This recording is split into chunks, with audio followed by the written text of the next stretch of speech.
শুধু টাকা রোজগারের ফিকির। দেশে থাইকা পারো, নইলে বিদেশ গিয়া পারো, কোনো না কোনোভাবে পয়সা রোজগার করো। টাকা রোজগার করলে মা বাপ খুশি, টাকা রোজগার না করলে না অখুশি, খালাস। এরপরে ইমান আছে কিনা, ইসলাম আছে কিনা, নামাজ আছে কিনা, কোরআন আছে কিনা, আল্লাহ চিনি কিনা, হালাল হারাম কিনা, জায়েজ না জায়েজ না, এত কিছু আমার দরকার। ফুতেরে জিগায়ও না যে ফুত কামাই যে করতেছ কি হালাল কামাই করো না হারাম, না এত কিছুর দরকার কি। টাকা দিতেছে, খাইতেছে, ঘুমাইতেছে, বিল্ডিং করতে আসে, জমি কিনতে আসে, আপেল মালটা খাইতেছে। এক ছেলে আমারে নিজে বলছে, আমি সবার ব্যাপারে বলি না, এক ছেলে আমারে নিজে বলছে, হুজুর আমি একটা দেশের নাম বলছে, যেই দেশে আমার কর্মটা ছিল, চলে আসছে ওই দেশ থেকে। আমার বলছে, হুজুর আমার কর্মটা হলো এই, মদের বার, মদের হোটেলে নারী পুরুষ উলঙ্গ জিনা ব্যভিচার করে, আমার দায়িত্ব শুধু পাশে দাঁড়িয়ে মদের বোতল নিয়ে দাঁড়ায় থাকা, যতবার তারা চায় অতবার তাদেরকে মদ গ্লাসে ঢেলে দেওয়া, তাদের হাতে তুলে দেওয়া।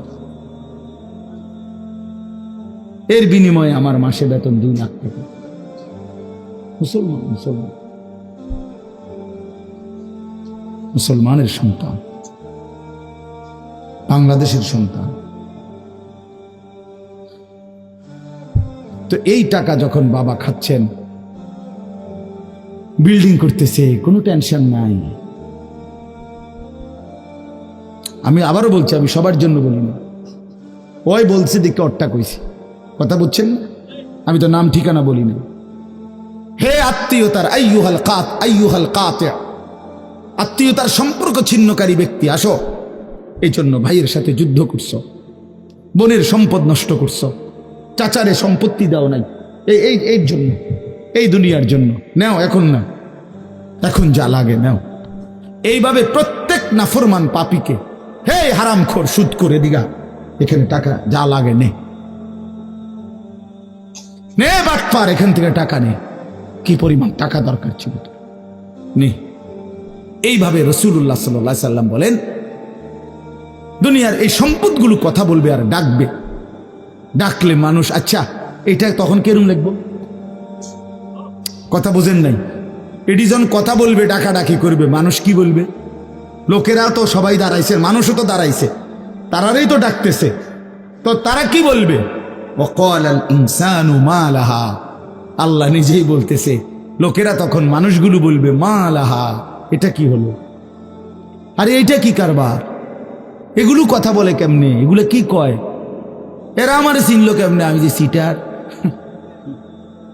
আমি বাটফারে চিন্না লাগলো, ইন্নালিল্লাহ, একেবারে পুরা ধরা, অনবিচার আচার কিছুই শুরু হয়েছে না, এখনই বেইজ্জতি, বাকিটা তো অবস্থা খারাপ। মানে অর্থাৎ মানুষগুলো অবাক হয়ে বলবে মা লাহা, কি হলো জমিনে, কি হলো এগুলোর, এরা এমন করছে কেন, এরা কথা বলছে কেন? আল্লাহ বলেন ইয়াউমাইদিন তুহাদ্দিসু আখবারাহা, আল্লাহ তাআলা বলেন, বান্দা হে কি দেখছো হবে, এই মাত্র দেখলা স্বর্ণ রূপ্য টাকা পয়সা কথা বলে, এখনো না দেখবা আসল খেলাটা। ইয়াউমাইদিন তুহাদ্দিসু আখবারাহা, আল্লাহ বলেন এখন দেখবা সরাসরি এই হাসরের মাঠে তোমার সামনে, তোমার পায়ের নিচের জমিন, তোমার পুরা জিন্দেগির কথা, তোমার যত তথ্য, ভালো কিংবা মন্দ, নেক কিংবা গুনাহ, তোমার সমস্ত কিছু রাতের কিংবা দিনের, একাকী কিংবা প্রকাশ্যের, গোপন কিংবা আড়ালের, আল্লাহর কসম জমিন সবটা এখন তোমার সামনে বলে দিবে। ইয়াউমাইদিন তুহাদ্দিসু আখবারাহা, রব্বুল আলামিন বলেন জমিন সবটা কথা বলে দিবে, ভালোটাও মন্দটাও, আলোটাও অন্ধকারটাও, একাকীও অন্ধকারেও, প্রকাশ্যেও সবার মাঝেও সব বলে দিবে। রাতের চুরি বলে দিবে, রাতের তাহাজ্জুদটাও বলে দিবে, মদের আড্ডার কথাও বলে দিবে, জুয়ার আড্ডার কথাও বলে দিবে। সারা রাত যুবক উলঙ্গ ছবি দেখেছ, আল্লাহর কসম সেটাও বলবে, যে যুবক মালিকের সেজদা দিয়েছে সেটাও বলবে,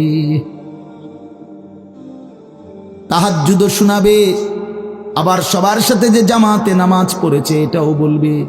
সব কিছু বলে দিবে। আল্লাহ বলেন, যদি মানুষ ভাবতে চাও জমিন কিভাবে কথা বলে, স্বর্ণরৌপ্য কিভাবে কথা বলে, আল্লাহ বলেন বিআন্না রাব্বাকা আওহা লাহা, আল্লাহ তাআলা আদেশ করেছেন বলেই কথা বলে। আল্লাহ বললে, হুকুম করিলে আল্লাহর গোটা কায়নাত, গোটা সৃষ্টি জগৎটাই কথা বলে। ওয়াশাহিদা আলাইহিম সামউহুম ওয়া আবসারুহুম ওয়া জুলুদুহুম বিমা কানু ইয়ামালুন। আল্লাহ বলে, হাসরের ময়দানে বান্দা, তোমার কান, তোমার চোখ, তোমার সারা দেহের চামড়া, জুলুদুহুম, তোমার সারা দেহের চামড়া, হাসরের ময়দানে তোমার পুরা জিন্দেগির কর্মকাণ্ড বলে দিবে। চামড়াগুলো বলবে, চামড়া, মানুষের শাহওয়াত চামড়াতে। এই জন্য সমস্ত যৌনতার ঘটনা, অসভ্যতার ঘটনা শরীরের চামড়া বলে দিবে। মানুষের শাহওয়াত চামড়া। কথা বুঝছেন কিনা? হ্যাঁ, চর্মে, চামড়ার মধ্যে শাহওয়াত, কামনা, বাসনা, যৌন চাহিদা। এই জন্য যত লোক দেখবেন বিভিন্ন হসপিটালে, যত ডাক্তার চর্মরোগের ডাক্তার, তত লোক যৌন রোগেরও ডাক্তার। হ্যাঁ হ্যাঁ, চর্ম ও যৌন রোগ বিশেষজ্ঞ, এটা একই বিষয়, একই চ্যাপ্টার।